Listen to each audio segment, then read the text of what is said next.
because I'm still trying to cope with the death of my brother. It's so fresh. It's so fresh for me. So for me, it's just I like to dive into work. So I'm here in Boston live now, and I'm about to be on YouTube. And there's a big flash flood happening right now.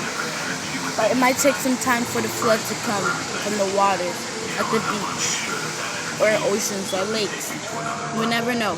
But they said that it's going to be happening at 7:15. I'm praying for it to take long. And I hope the flash flood isn't that bad. And this is how it looks right now in Boston, and I'm really scared about the flash flood.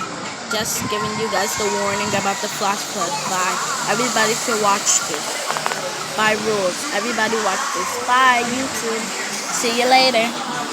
Wait, before I leave, I just need to show you guys something from outside. How bad it's raining here.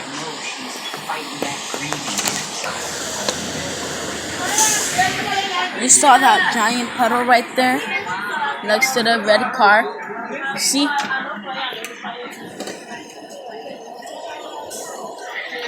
Yeah, that's how bad it is. Well, bye. Everybody watch.